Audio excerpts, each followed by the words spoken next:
stop. You haven't subscribed to the channel yet. Subscribe now. We have new stories every day. Now let's go. Title: The Journal Secrets.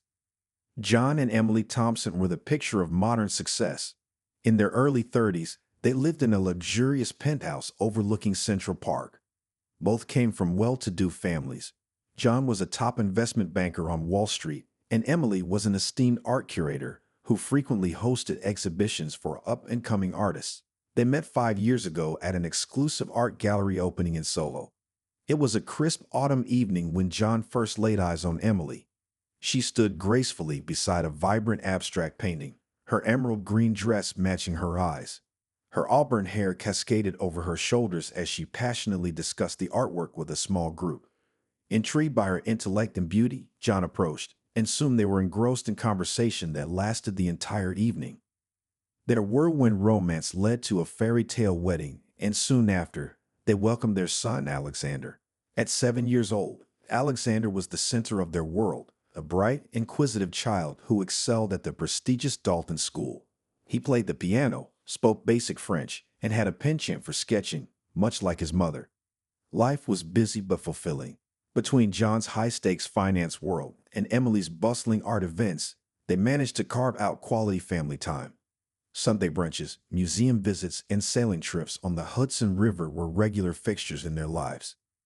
One day, John received news that his parents were facing health challenges. His father had been diagnosed with early-stage Parkinson's disease, and his mother struggled with arthritis. They lived across town, and visiting them had become increasingly difficult due to their schedules and the city's relentless traffic. Maybe we should consider moving closer to them, Emily suggested one evening over dinner. I was thinking the same, John agreed. It would make it easier to help them, and Alexander could spend more time with his grandparents. They decided to purchase a spacious apartment on the Upper East Side, just a few blocks from his parents. The new place boasted high ceilings, a state-of-the-art kitchen for Emily's culinary experiments, and a cozy library where John could unwind with his favorite books. As moving day approached, the Thompsons began the daunting task of sorting through their belongings. The penthouse was a treasure trove of memories, art pieces from Emily's travels, rare books collected by John, and Alexander's innumerable toys and drawings. "Let's make this fun," Emily declared one Saturday morning. "Whoever packs their boxes fastest gets to choose our takeout tonight." "You're on," John laughed, rolling up his sleeves. They spent the day amidst laughter and playful banter, packing boxes while Alexander built forts out of them. In the afternoon, John ventured into the storage room, a space mostly occupied by Emily's old art supplies and miscellaneous items they hadn't touched in years. Dust particles danced in the sunlight streaming through the small window as he began opening boxes.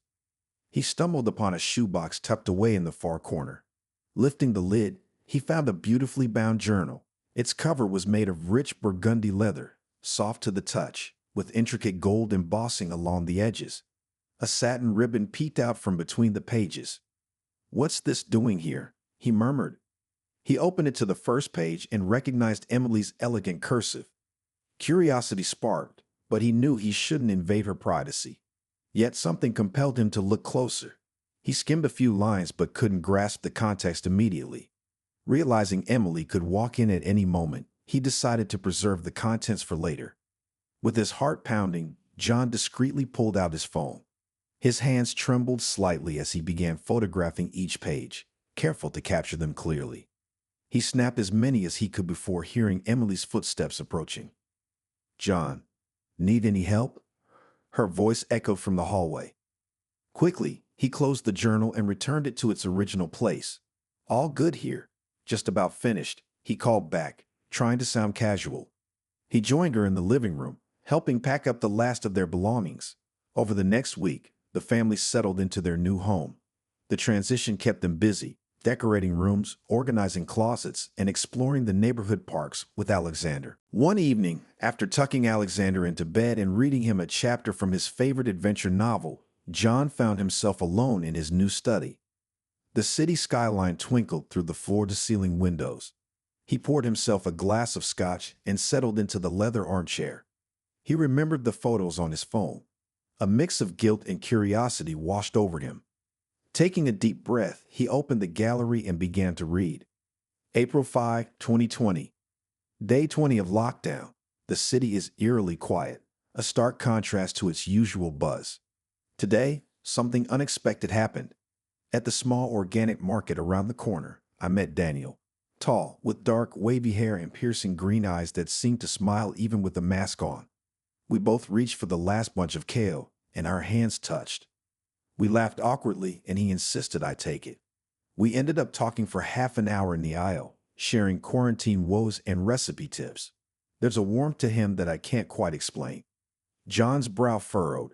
He tried to recall if Emily had mentioned meeting anyone new during the early days of the pandemic, but nothing came to mind. He continued to the next entry. April 10, 2020. Daniel and I have been texting nonstop. He sent me a photo of this homemade sourdough. Impressive. Today, we decided to have coffee together, socially distanced, of course. We sat on opposite ends of a park bench, sipping lattes and sharing stories. I found myself laughing more than I have in months. There's an effortless connection between us. A knot formed in John's stomach. He felt a pang of jealousy mixed with confusion. April 15, 2020. I know it's risky, but I invited Daniel over for dinner. We both got tested, negative. The evening was magical. Candlelight, jazz music, and deep conversations that flowed like fine wine. After dessert, he reached out and touched my hand. It felt electric. One thing led to another, and we found ourselves entangled on the couch, masks discarded. It's been so long since I felt this desire. John's grip tightened around his phone. His heart raced as he grappled with the implications. Was this real? He read on each entry, deepening his despair. May 2, 2020. Met Thomas at the virtual art gallery tour I hosted. He's a sculptor, charming, with rugged hands and a thoughtful gaze. We started emailing about art, which turned into late-night video calls. Tonight, we met in person at his studio. The smell of clay and paint was intoxicating. As he showed me his works, our hands brushed. The tension was palpable. We couldn't resist. Amidst the canvases and sculptures, we shared a moment I'll never forget. May 18, 2020. The city is slowly reopening, but my world feels more chaotic than ever. Today, I met Marcus, a photographer, during a morning jog. He captured my silhouette against the sunrise and showed me the photo. It was breathtaking. We spent the day wandering through empty streets, talking about life and art. We ended up at his loft, where he photographed me. The session became intimate, a dance of shadows and light. I feel like I'm rediscovering myself. John felt sick. How could Emily do this? He thought about confronting her immediately, but decided to read one more entry. June 5, 2020. I know I should stop. The thrill is addictive, but the guilt is overwhelming. Today, I saw Adrian again, the charismatic stranger from the building's lobby. We shared a fleeting glance weeks ago, and today he struck up a conversation in the elevator. We ended up in the gym, deserted due to restrictions. The forbidden nature made it all the more enticing. I can't keep living this double life. John couldn't read any further. He stood up abruptly, pacing the room. Memories flooded back, times when Emily seemed distant or unusually cheerful. Had he missed the signs? Was he so consumed by work that he became blind to his own marriage unraveling? The next morning, he could barely look at her.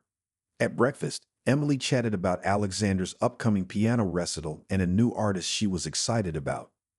"John, are you listening?" she asked, noticing his distraction. Yeah, sorry. Just thinking about a meeting later," he lied. She reached over and squeezed his hand. "Don't work too hard, okay? We miss you when you're not around." He pulled his hand away gently. "I have to go," he said, grabbing his briefcase and leaving without another word. At the office, John couldn't focus. His colleague and close friend, Michael, noticed his agitation. "Hey man, you okay? You look like you've seen a ghost," Michael remarked. John considered confiding in him but decided against it. "Just didn't sleep well. Stress, you know." "Well, take it easy. Let's grab lunch later," Michael offered. "Sure," John mumbled, already lost in thought. That evening, after Alexander was asleep, John found Emily in the kitchen, sipping a glass of red wine. Can we talk? He asked, his voice strained. She looked up, surprised by his tone. Of course. Is everything all right? He took a deep breath. I found your journal during the move. Her eyes widened slightly, but she remained composed. I see. Is there anything you want to tell me? He prompted. Emily swirled her wine, gazing into the glass. I suppose you've read it? Enough to know what's been going on, he replied sharply. She sighed. I didn't want you to find out this way. How else was I supposed to find out? You hit it well, multiple affairs, Emily, while I was working hard for our family. She met his gaze. John, we've been distant for years. You bury yourself in work. Even when you're home, you're not really present. That's no excuse to betray me, he snapped. I'm not justifying it. I'm explaining, she said calmly. I felt invisible, unloved. Those men made me feel alive again. He laughed bitterly. So it's my fault. It's not about blame. It's about acknowledging that our marriage has been failing, she said softly. He clenched his fists. I would have done anything to fix it if you just talked to me. I tried, she whispered, but you were always too busy. A heavy silence hung between them. Finally, she spoke. What do you want to do? I want a divorce, he declared, the words heavy yet liberating. She nodded slowly. Perhaps that's for the best. They agreed to keep things civil for Alexander's sake. Over the next few weeks, they began the painful process of separating their lives. Emily moved into a nearby apartment, and they arranged a joint custody schedule. One weekend, John took Alexander to Central Park. They flew kites, ate ice cream, and laughed like they hadn't in months. As they sat on a bench watching the ducks, Alexander looked up. Dad, why isn't Mom living with us anymore? John's heart ached. Well, buddy, sometimes grown-ups decide to live in different places, but we both love you very much. Will you and Mom get back together? The boy asked, his eyes earnest. I don't know, John admitted, but we'll always be a family. That evening, after dropping Alexander off at Emily's, she invited John in for a cup of tea. I made chamomile, she offered. He hesitated but agreed. They sat in the living room, the atmosphere tinged with nostalgia and unspoken words. How are you holding up? She asked gently. Some days are better than others, he replied. You? She gave a small smile. Same. It's strange, this new normal. They sat in silence for a moment. John, I want you to know that I'm sorry, Emily said, her voice wavering. For everything. He looked at her, seeing the woman he fell in love with years ago. I appreciate that, he said quietly. Maybe one day we can be friends, she offered. Maybe, he said, not fully convinced but wanting to leave the door open. As he left, he couldn't help but feel a mix of sadness and relief. Their chapter together was closing, but perhaps new beginnings awaited both of them. Reader comments. Emma. This story was so emotionally charged. I felt every bit of John's turmoil. The discovery of the journal was both heartbreaking and compelling. Liam. Emily's character is complex. While I don't condone her actions, the story does a great job of showing how neglect can erode a marriage. Sophia. The detailed descriptions made me feel like I was right there with them. The confrontation scene was intense. No. I appreciate that the story doesn't paint anyone as purely villainous. It highlights the importance of communication in relationships. Isabella. Alexander's innocence adds another layer of depth. His questions tugged at my heartstrings. Mason. John's internal struggle was portrayed so well, I was rooting for him to find peace. Olivia. The ending leaves room for hope, which I liked. Maybe they'll find happiness apart or even reconcile someday. Ethan. A powerful story about love, betrayal, and self-discovery. It reminds us that relationships need nurturing from both sides. Ava. The writing is beautiful. The author captures the complexity of emotions in such a realistic way. Lucas. I couldn't stop reading. The layers of the story unfolded perfectly, keeping me engaged till the end.